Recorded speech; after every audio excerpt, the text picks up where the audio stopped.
And hey there, it's me, Mudlink, and welcome back to some more The Great Ace Attorney Adventure. So last time, we continued with the adventure of the Clouded Kokoro, where we met up with Iris Watson. You know, got to see more of the, the lifestyle here, and of course, trying to investigate what happened with this attempted murder. It's very odd, and now we're gonna be heading back to the Garrett and of course, seeing what kind of deduction Sherlock Holmes has. Because, I mean, there's always going to be a deduction. And you know what that means.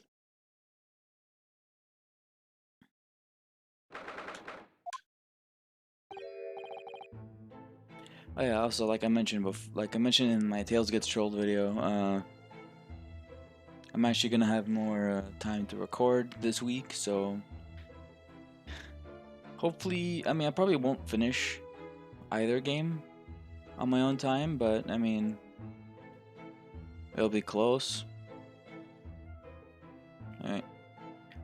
You pair. I forgot what kind of voice I gave him. You pair again. Tell me, was the detective chap, I forget his name, still hard at work down there? Mr. Sherlock Holmes? Ah yes, rings a vague bell. All that detective business is really my thing. Detective business isn't really my thing, I'm afraid. Well, Mr. Holmes is in his element down there. A jolly good show. Another cup of tea, if you please, Joan. Now then, why don't you tell me what... Ah! The 18th time, woman. Will you watch what you're bollywell doing? I shall be serving dinner shortly, sir. Ah, yes, of course. Fairly rude of me, but I'm afraid I shall have to ask you to take your leave, if you'd be so kind. Oh, yes, of course. We are deeply grateful for all your assistance. Not at all, not at all. Don't get much chance to talk with young foreigners like yourselves. It's been a pleasure. Best of luck and all that. Perhaps you could see yourselves out. According to Mr. Holmes, Mr. Gerdup is hiding something.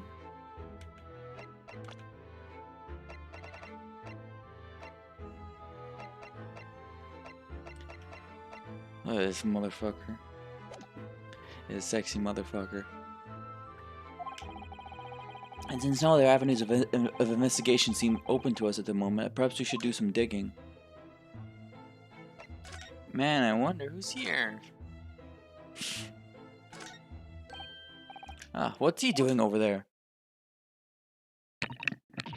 Mr. Holmes? Aha! We meet again, my dear fellows. Good gracious, when did you sneak in here? Sherlock Holmes, sir, at your service. Whatever were you doing over by the window? I am given to watching the evening skies and sunsets, madam. Yet sadly, cheerful as the room downstairs undoubtedly is, it lacks an aperture for such observation. So I took the liberty of borrowing a small corner of space by the window up here. Well, keeping an eye to one's windows at dusk is the prudent thing to do in London, I'm gathering. And one other thing, Miss Naruhodo. Oh, me? I thought perhaps you might be in need of a certain great detective's great mind. Wait, he's not talking about... Is he? I didn't expect to be going through that again so soon. Do you mean Mr. Holmes? Alright. There is a mighty secret in this modest room. My eyes are... see even the most trivial of trifles. I take it you're prepared, Miss Naruhodo? I think so. There is just time enough for one of my greatly admired great deductions. Let us conclude the matter before dark. There you go. Mr. Garrett, though it would seem you are a military man of considerably distinguished service, your standing as a landlord is most certainly not what one might call first-rate. I'm afraid, sir, that it is all too clear to me. There are two conclusions I have been able to draw by careful observation of your living arrangements. I beg your pardon. I'm already losing the voice there. I beg your pardon. Fuck, I already lost the goddamn voice. The first is that even as we speak, you are concealing the presence of a ferocious beast in your care. Eh? And the second is that as a result of the beast's violent rampage, you have lost something very dear to you. Mr. Naruhodo, look. The old man's broken out in a cold sweat. Unbelievably, it seems Mr. Holmes' conclusions are both spot on. How could you possibly? How could I possibly know? You mean to inquire? The answer couldn't be simpler, sir. For in the dense jungle of logic and reasoning, I am the king of beasts. I know all too well that wild beasts are not easily tamed. So, shall we begin? Once again, Sherlock Holmes is proud to present his Logic and Reasoning Spectacular. Here we go. Oh, I love this so much. The game is afoot. Topic 1. Nature of the beast. It certainly shouldn't take a great detective to see that a fearsome beast has been on the rampage of late within these four walls.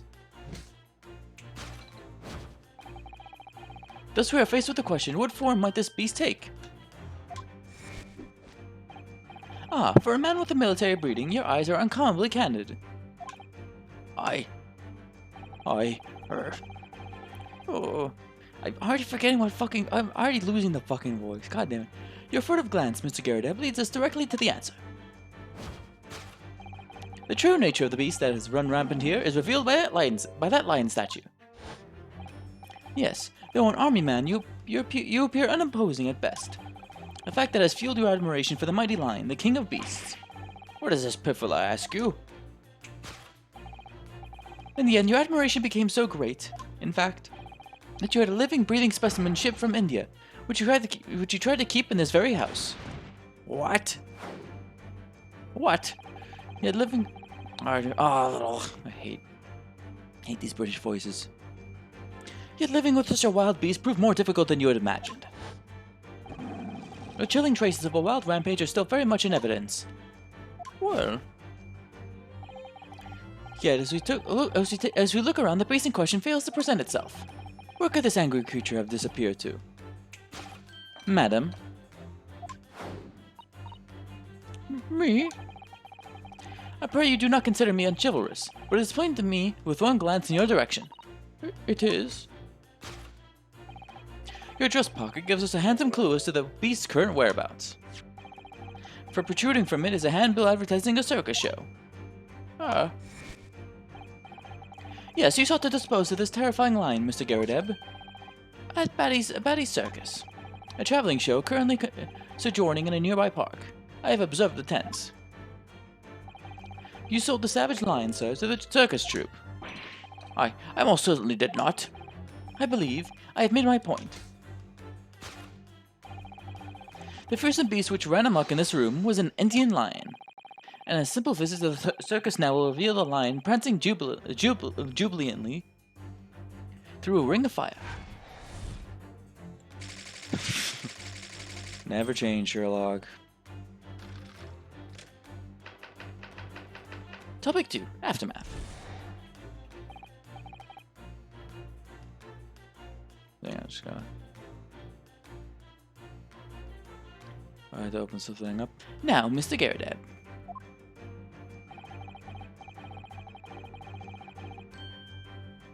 It's plainly clear that you still have deep feelings for this formidable beast. Indeed, in that blithe pose, the trust this loss has caused you is veritably tangible. Your head weighs heavy on your shoulders, the pain you feel being revealed by that supporting arm. Amid fits of tears, you let your beloved beast go. The strain of losing something so dear to you is clearly visible in your visage. Nonsense, man, I simply... But what we must ask ourselves is the true cause of this pain. And we need only follow the direction of your gaze to find the answer. Yes, it is this pile of bills that have given rise to the pain you suffer. Every envelope contains another demand for payment. Ah. For cartloads of meat, potatoes, wheat, and tea. Indeed, feeding your beloved has had a devastating impact on the financial circumstances of your household. And so you had no choice but to let it go. Yes, well,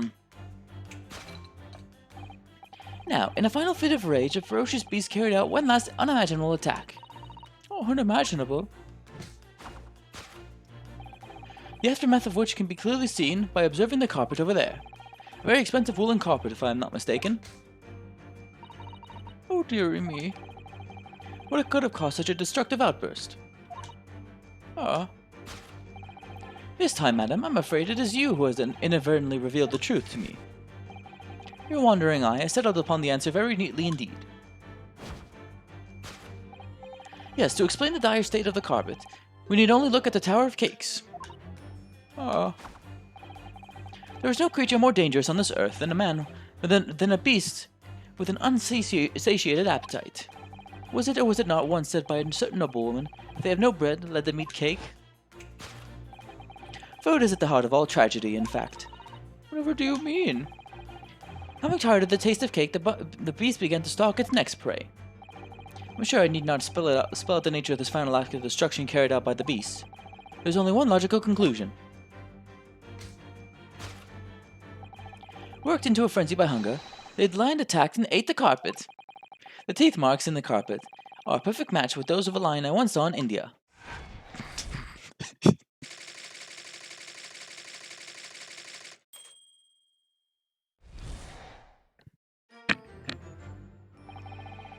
Thus concludes Sherlock Holmes' great deduction of this beastly puzzle.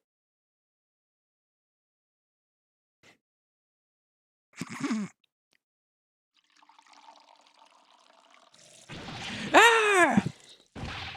What is the matter with you, Joan? You're pouring scalding hot tea all over me. Oh, I'm sorry, Mr. Garrett. I'm afraid I didn't notice. My deductions can be startlingly sharp. It stands to reason that your cup runneth over. Indeed, my revelations can make people spill tears at times, too. Oh. Mr. Holmes, sorry to butt in again, but could I make an observation? Why, certainly, Miss Naruhodo. What is it, again? Well, your deductions just now... Do you really think a lion could have fit inside a room of this size? Indeed, it is the only explanation for the facts. The terrifying truth also often lies beyond the realms of common sense. Wouldn't it be an idea to consider what lies inside the realms of common sense as well? But if an uncaged lion had run amok in this very room, surely Mr. Garrett and his maid would have been hurt, or worse. Ah, that's where you are stuck. No doubt the former military man held his own against the beast using that large cannon. Thought you said that they sold the lion to the circus. What about the food? Meat and potatoes are one thing. But I don't believe I've ever heard of a lion that drinks tea. Ah, my dear Suzuto, it occurs to me with some regularity that irrespective of race and breeding, whenever anyone lands on great British soil, they are infused with a highly appropriate taste for afternoon tea. Oh, what a glorious notion. Well then, Mr. Naruhodo, it's your turn to shine again. I had a feeling that was coming. A slight massage. That's all Mr. Holmes's deductions need. You can do it. Excellent. I've been waiting for my trusty partner in deduction to step forward. Miss Naruhodo. Miss Naruhodo. We don't even know yet whether or not this is going to help with Mr. Natsume's case. Still. Uncovering the truth is always worthwhile, whatever the motivation. At least, that's what I want to believe. Let us start again. From the beginning. Of Sherlock Holmes's Logic and Reasoning Spectacular.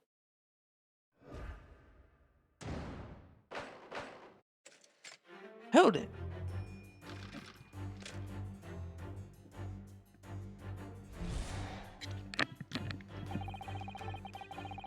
Sorry.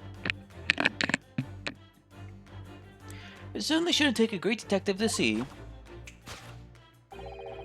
that a fearsome beast has been on the rampage of late within these four walls. Thus we are faced with the question, what form might this beast take? For a man with military... I mean, should I read it again? Should I really read it again? It's fun reading in this voice, so I'll read it again. I don't give a shit. For a man with a military breeding, your eyes are uncommonly candid. Aye.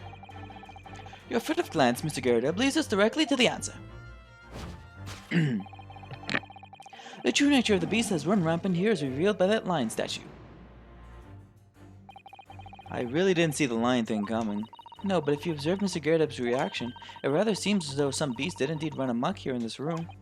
Yeah, something with a very fierce nature. But it couldn't have been a lion transported from India. So what was it then? We must follow Mr. Garrett's gaze. That will lead us to the answer, to the true answer. Wait, shit, didn't mean to do that. Well, this is the lion statue that Mr. Holmes picked out. Yes, I wonder. Perhaps if you did live with a lion, it would prove to be a rather sweet companion. I think it's like a mouse trying to tell its family that the cat around the house is sweet. I suppose it is a bit of a flight of fancy, isn't it? Anyway, the beast we're looking for is something else. Let's have a good look around.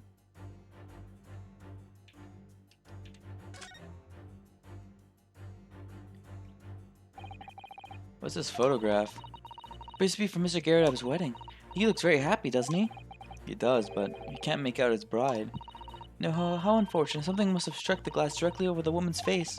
Wonder what happened. Probably best not to delve too deeply there.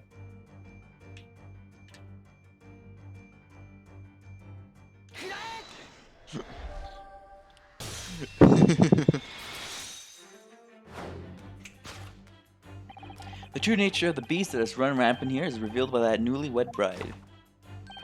Precisely, Mr. Naruhodo. No other explanation could possibly fit. Yes, this frame print pictures your wife, Mr. Garrett. And while we lament the fact that her face is obscured, we can still make out her mighty arms and note the considerable horsepower they must contain.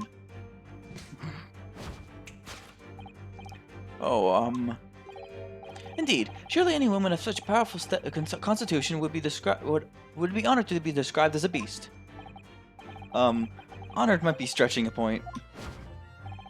Too late. The fact remains that the beast, which so clearly savaged this room, was your wife, Mr. Garrett. Ah! Chilling traces of a wild rampage are still very much in evidence. Well. Yet as we look around, the beast in question fails to present itself. Where could this angry creature have disappeared to, madam?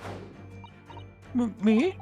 I pray you do not consider me unchivalrous, but it is plain to me with one glance in your direction. It is?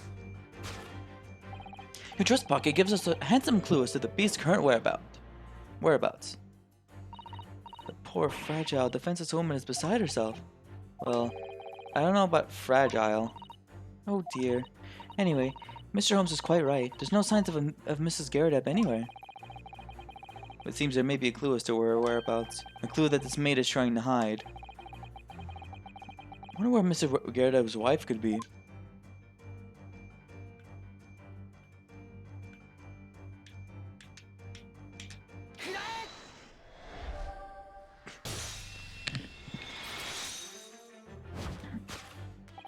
Your wedding ring gives us a handsome clue as to the beast's current whereabouts. Ah. Indeed it does. That flowery band gleaming on your finger gives you away. For it is identical to the one shown on the hand of Mr. Garrett's bride in this photographic print. In other words, you are no ordinary household maid.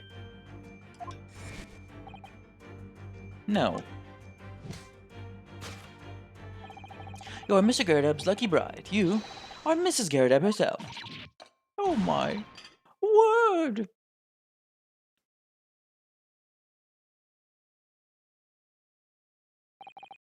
Well, hardly find detecting, sir. As you rightly surmised, this is the wife, yes, my Joan. Rather let herself go, you might say, but she was a bally corker back. Ah! It appeared that you don't live in the most comfortable circumstances. After all, you are a retired army man, yet you are in the business of renting out rooms. I would assume, therefore, you have insufficient means to employ a maid. Would that be correct? It's not right, I tell you. I was second lieutenant of the 3rd Regiment. A man has his pride, don't you know?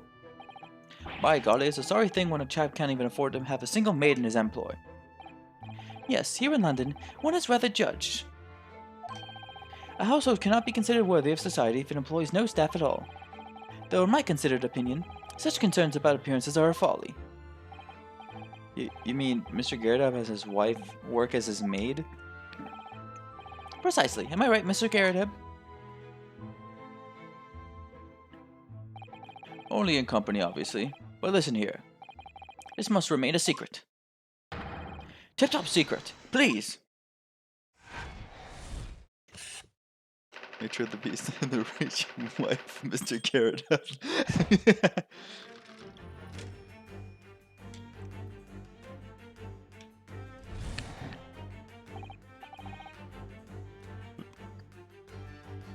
Now, Mr. Garrett, it is plainly clear that you still have deep feelings for this formidable beast. Indeed, in that blithe pose, the distress this loss has caused you is veritably tangible. Your head weighs heavy on your shoulders, the pain you feel being revealed by your supporting arm. By that supporting arm.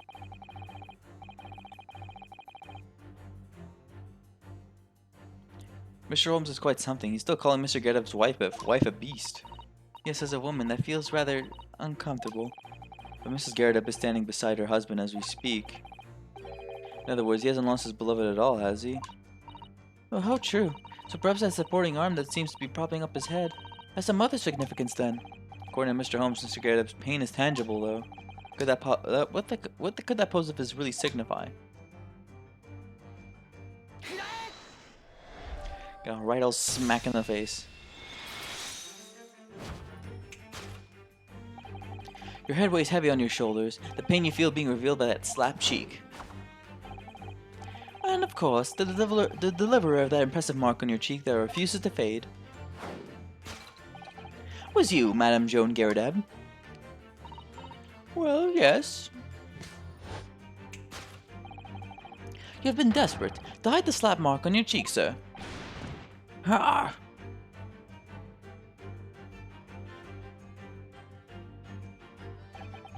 Oh, the blazes! How did you work that out, man? Nothing escapes the notice of one trained in the art of observation, my dear fellow. That's why you haven't looked directly at us even once. They keep your other side from view. Well, Now, let us proceed to the next conundrum. Why were you subjected to such a violent slap? In other words, we must ask ourselves what caused Madame Garrett to fly into a rage. And we need only follow the direction of your gaze to find the answer. Yes, it is this pile of bills that gives rise to the pain you suffer. Didn't Mr. Holmes say that the bills were all for lion fodder? Yes, but now we've established that the lion never existed, which can only mean that the thing responsible for gobbling up all that food was Mr. Garrett's wife. Mr. Naruhodo, she's a person, not a thing. Yes, well, she's also a person who gave her husband a mighty slap around the face. One so hard that it left a perfect handprint, a hand mark, in fact. Yes, why would a woman want to hit her husband with such force, I wonder? I'd love to know the answer to that question.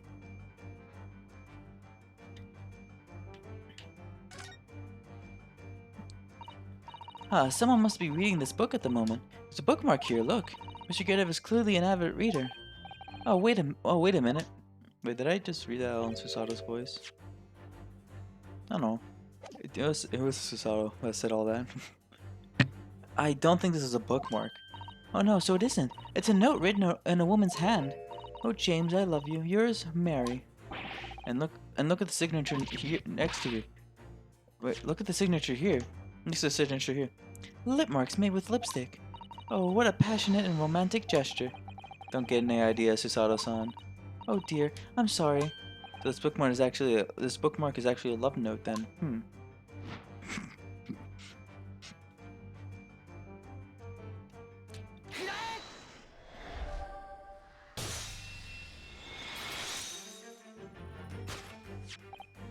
Yes, it is this love note that has given rise to the pain you suffer. Oh, James, I love you. Yours, Mary. Passionate indeed. Perhaps the sender of this note, a certain Miss Mary, is the fly in the ointment here. Gah! But I don't know the bally woman. You don't know her? I know it wasn't written to me. It was just in the book. I don't know how it got there. It was just in there, you say? That's right, that's what I've been saying! A likely story. Now listen here, John, you old thing. I explained at the time. Put the book at the second-hand place, and that note must have already been in there. The previous owner of the book was using the note as a bookmark, you mean? That's right, that's what I've been saying. Ah! A likely story. For heaven's sake, woman, look at the name. It's written in James. My name, in case you've forgotten, is John. Ah!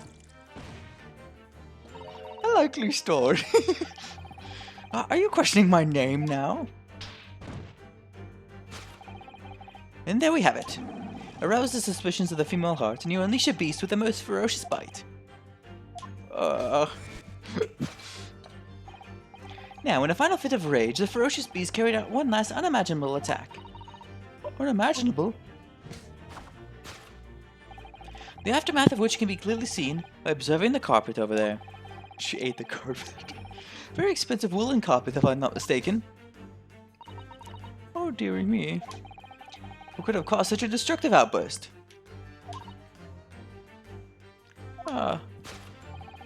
This time, madam, I'm afraid it is you who has inadvertently revealed the truth to me. Your wandering eye has settled upon the answer very neatly indeed. Indeed. Yes, to explain the dire state of the carpet, we need only look at the Tower of Cakes. But surely Mrs. Gerda didn't eat that carpet. No, of course not. There doesn't seem to be any doubt that the state of disarray that this room is in is a result of her wild temper. No, that's true. So this is the last part of Mr. Holmes' deduction that we need to fix. We need only to follow Mrs. Gerda's gaze, and that will tell us the real answer. All right, let's see what we can do. Wait, let's see what we can see. Yes.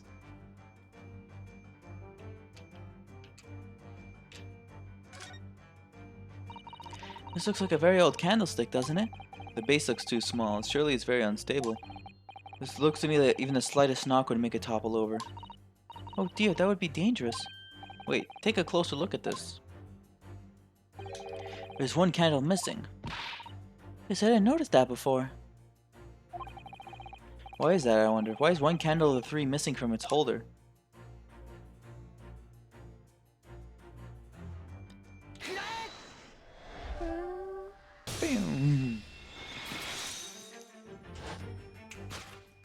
Yes, to explain the dire state of the carpet, we need only look at the candlestick.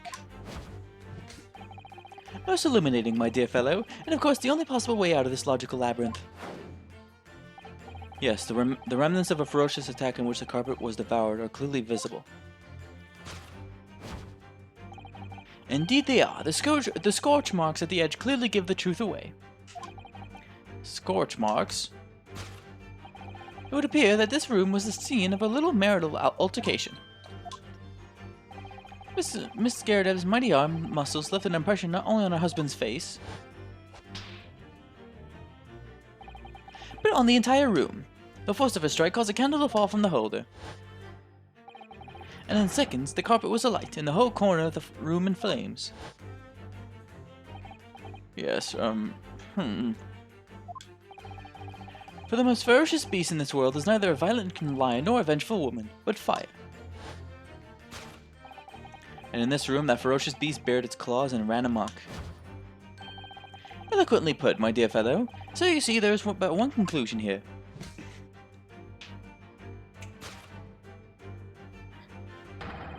After the sparks of marital discord flew, this room was the scene of a fire.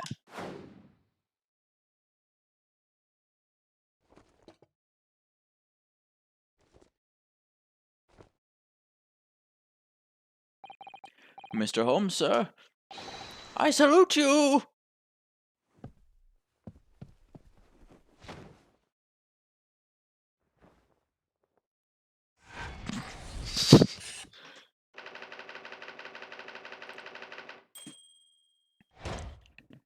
There we go. That's the end of that another amazing deduction. Elementary.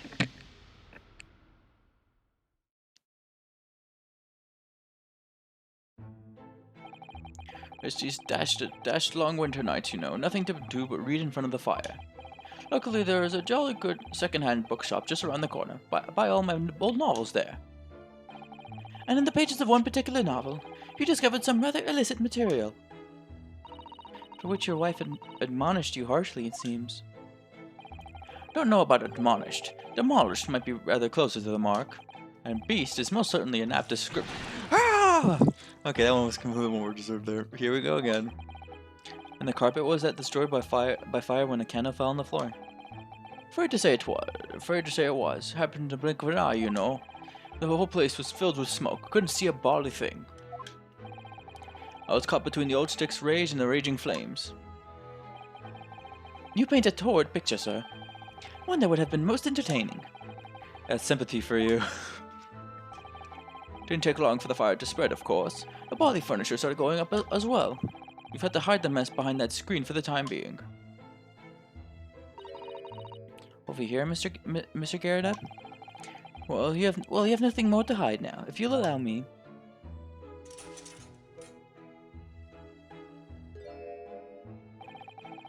Had all my favorite old novels in that case, but as soon as the fire got hold of them, that was it. Whoosh, up in smoke. Gosh. Then the wife started hurling things at me. What a terrible sight it must have been. There was I, back up against the window, under heavy enemy fire. Incendiary books incoming 10 to the dozen. Worst of it is, I lost my favorite, book called The Lion's Pride. The Lion's Pride? Ah yes, your notorious love of big cats coming through again. I assure you, the title didn't influence my choice in the slightest. The poor man really did lose something dear to him as a result of the ferocious beast's rampage. Mr. Holmes's deductions turned out to be correct once again. Can only be described as a great British wonder. Tell you, it was total carnage. Flames everywhere and the old stick in full fettle. Out of interest, what time of day was that? I'm not sure I can remember. It was 2 days ago now. Let's see. Around 5 o'clock, I think. So exactly the same time. As a terrifying incident was unfolding outside your window in the street below. Even more terrifying on the inside, I can assure you. The whole of Blighty could have been flattened outside my window at that moment. And I wouldn't have noticed that dashed thing. Oh, really?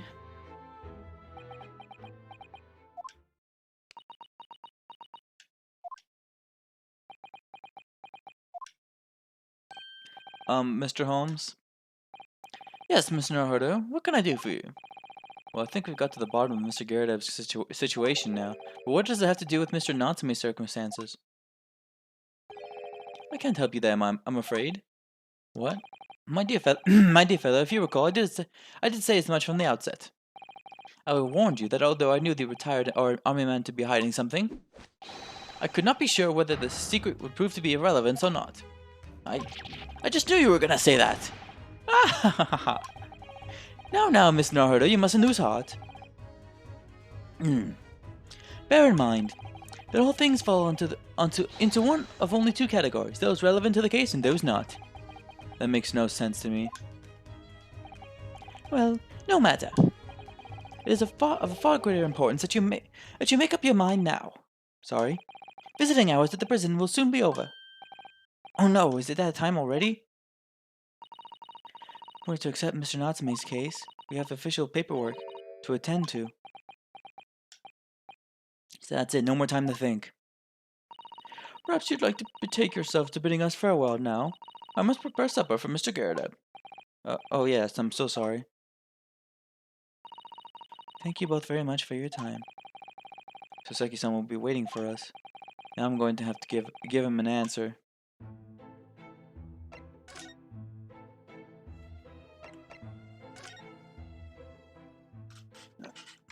Now with that entire thing done, I get interrupted here by a road. It's time, Mr. Naruto. We must hurry back to the prison.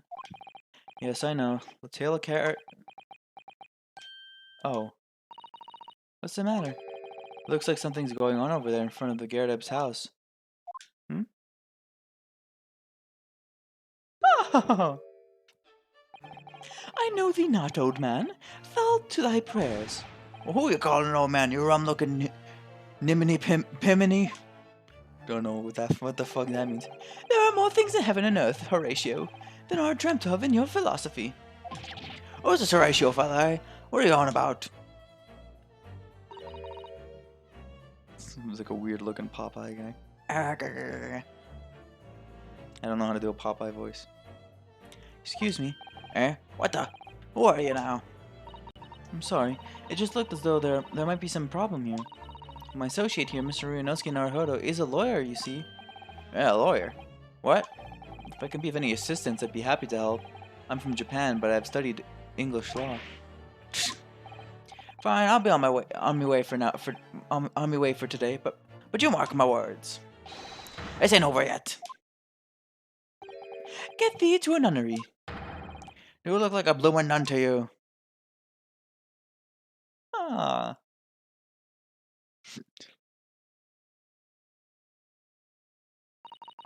Do hope you're not injured. Oh, fair Eastern maiden, thou art so gentle, thank you. What was that all about? There are more things in heaven and earth, Horatio, than are dreamt of in your philosophy. I'm not Horatio either. Forgive the inquiry, sir, but are you a lodger here, in the Gyarados residence?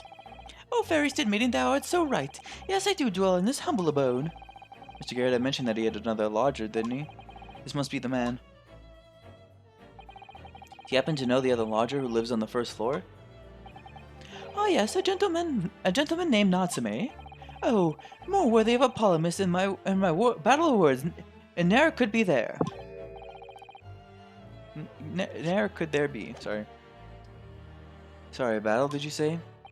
Oh, is the stronger, Hamlet or Macbeth? Mr. Natsume and I sparred long into the night. I see. I don't fully understand, but it seems Mr. Natsume and this gentleman are acquaintances at least. So, fair maiden, so good gentlemen, I can tarry here no longer. Fare thee well. I didn't really understand him, but I think he's returned to his room. Seems he's unaware of what's happened to Mr. Natsume, so he can't really help us. The Soseki-san and that man as lodgers. The Gyarados house is certainly full of eccentrics. Anyway, I'll go and find a carriage. Yes, I'm sure Mr. Natsume is eagerly awaiting our return. Let's hope we can get to the prison before visiting hours are over.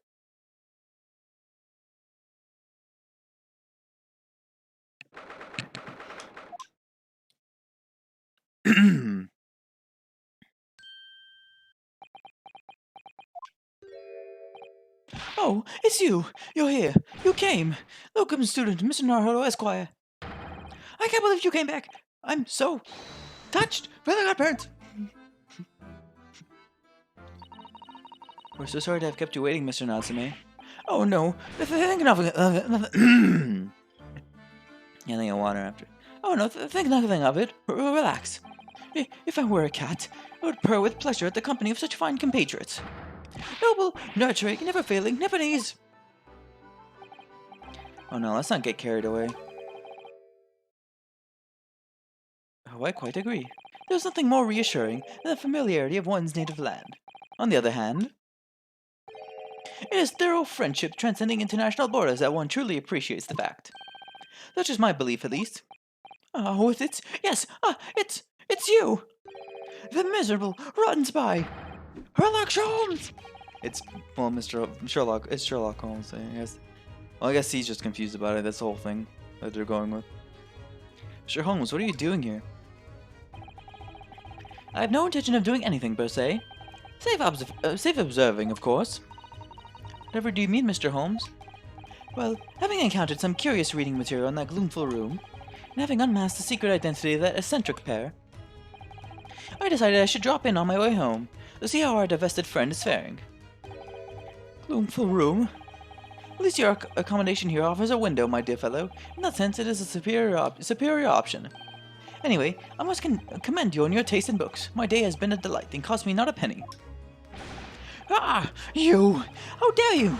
Sherlock Holmes! Oh, I've had it. I'm through. I'm at the end of my rope. I should never have come to Great Britain. It was a terrible mistake.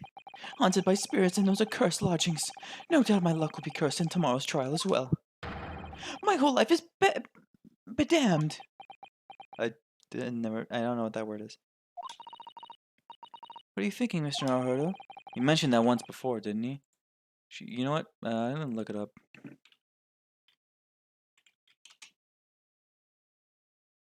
Bedamned. Just a, it's like just a curse, yeah. It's another word for a curse. That his lodgings were cursed, I mean. There's much truth in Mr. Mustache's words. What? Curse is the wholly appropriate description, I would say, for the man's lodgings, and indeed for tomorrow's trial. What's that supposed to mean?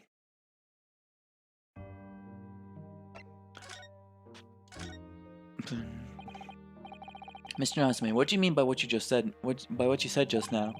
About the trial tomorrow being cursed? Oh no! Why? Why are you looking at me? Why are you looking so grave? You're making me nervous. I was just getting carried away. That's all. I didn't mean anything by it. Oh, I see. It's really agitating him. That's really agitated him. You don't mean that the trial really is cursed somehow? Are you referring to the prosecutor, the Reaper of the Bailey? The Reaper? Oh no! What do you mean? Please tell me. Summarize it succinctly in 16 salient words. No defendant has ever survived the trial in which the Reaper stands for the prosecution. Ever. Oh my goodness, can it really be true? That was 16 words exactly! Yesterday, Mr. Naruto successfully defended someone against the Reaper. But then, after the trial was over, the defendant passed away in unusual circumstances. Mr. McGill did. What? I am impressed, Miss Usudo. You have an eye for detail. Actually, the Lord Chief Justice told us. Mr. Holmes, surely it can't be that having failed to have the accused convicted, Lord Van Zieks killed the man himself? Oh no, he couldn't have, surely. Ah, you have some wonderful notions. Sorry?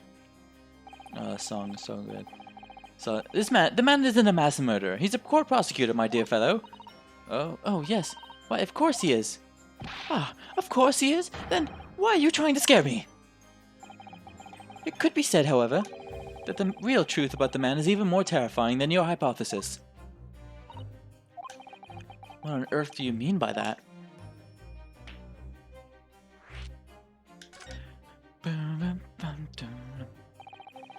Van Zieks is quite the exceptional man. However, in London courts of law, exceptional does not equate to winning every case without exception.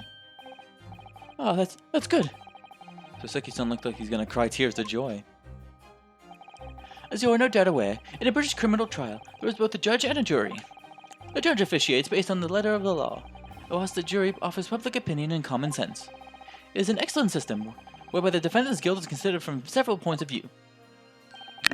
However, public opinion in particular is somewhat easily manipulated. Right. Criminals and corrupt lawyers, for that matter, can use it to their advantage. By any means at their disposal, contriving evidence, calling impostors as witnesses, and so on. By such underhand means, those who would want to are able to sway the jury, which means that even in the light of irrefutable evidence, the prosecution can fail. But it means the wrong verdict can be passed.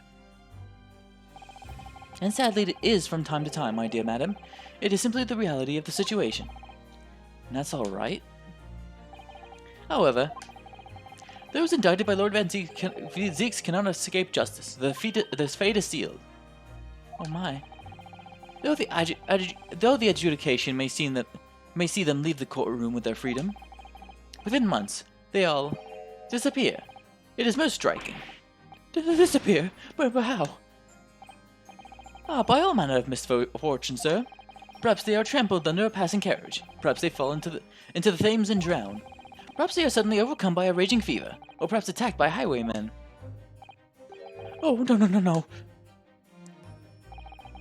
All examples of the reality of events here in London, I'm afraid, Miss Naruhodo.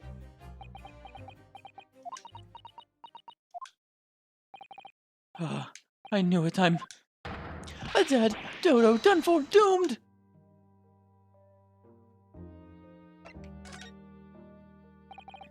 When you said accursed lodgings before, you were referring to your room at Mr. Garredup's house, I assume.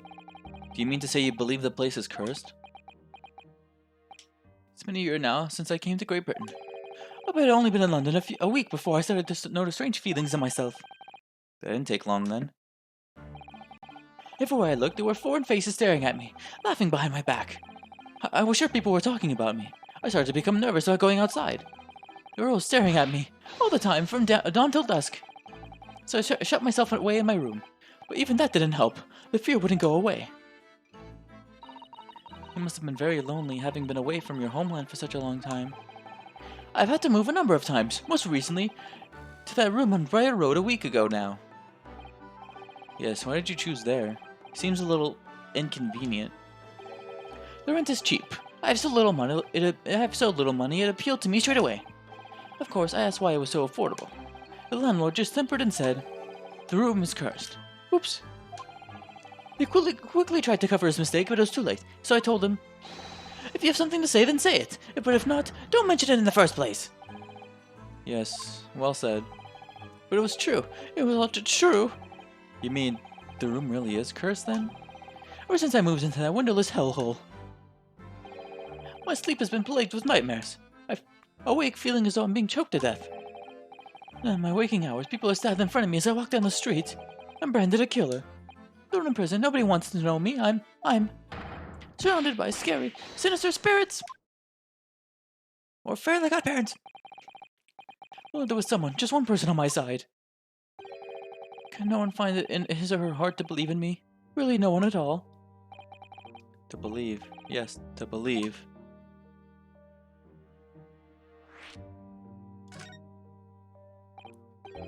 Now, Mr. Holmes? Ah, me, Miss Naruhodo. Pray, what can I do for you? It's about the case on the SS Buria, if you recall. The Buria. The Buria. Oh, that case. The one with the snake? Well, yes. At that time, I was a suspect, but you believed in me and listened to my side of the story. And you helped us to investigate. I did I? Interesting. What I want to know is why. Why did you believe me? I see, yes. You mean... because you are a grimly dressed, shady Eastern fellow found with the victim in the locked room. Well, if you like, yes. I'm a little surprised that the answer requires explanation, my dear fellow. It is quite simple, really. You said, I didn't do it.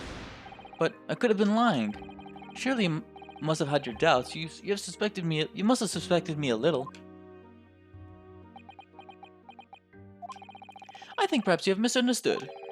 I neither recall believing in you, nor in that which you were telling me. What? You see, the only things I believe in are those I choose to believe in. What? What do you mean, Mr. Holmes? I make up my own mind about what it is to be believed and what is not. If I should like to believe in something, I do. The circumstances can hang as far as I am concerned. But I could have betrayed your trust. Ah ha ha ha! In that case, I should have made an elementary error of judgment. Nothing more. Betrayal of trust is an overused excuse, in my opinion. Meaning? Whether or not one should trust another is, in the final analysis, down to oneself. It is a matter of whether or not one can trust oneself. Yes, he's right. He's right! Locum student Mr. Naruhodo, Esquire. Whether or not I can believe myself.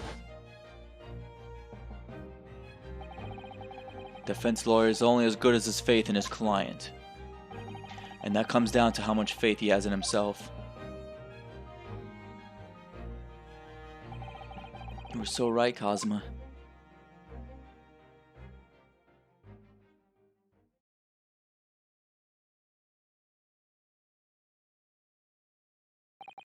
Well, my dear fellows, it is time we were leaving, I believe.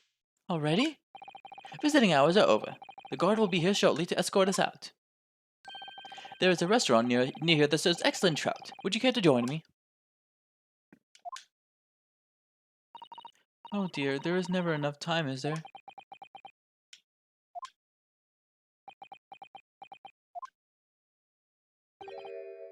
Mr. Natsume? If you'd like, in the trial tomorrow, I'd be happy to represent you. Wait a sec.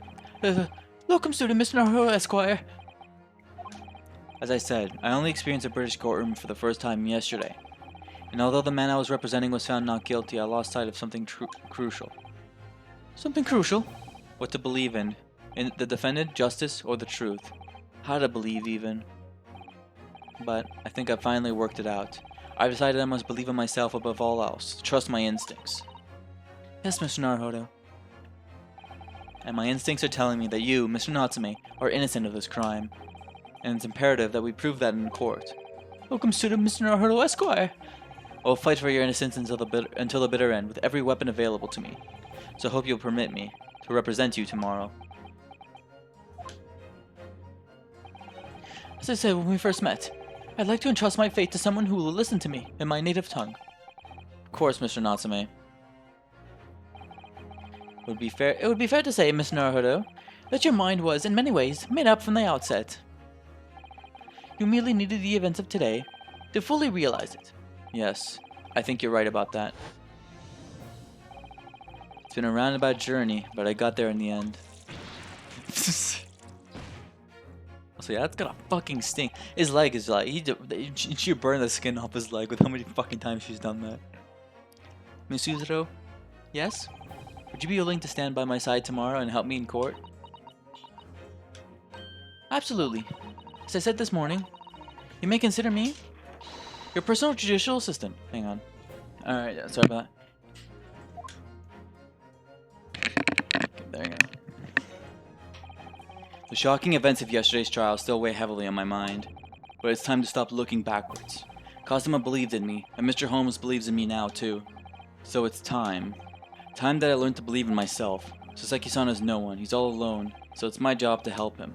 To fight his corner. Fight in his corner is supposed to be. Tomorrow in the courtroom with all the strength I can muster. To be continued. And there we go. And as you can tell, we seem to be barely close enough to, actually not even close to finding out what the real truth can be. But that's what makes this interesting. And this trial is very interesting. So next time on the Greatest Attorney Adventures, we're taking on part one of the adventure of part one of this trial, seeing the Reaper of the Bailey once again. And seeing how this all turns out. So see you guys then. Take care.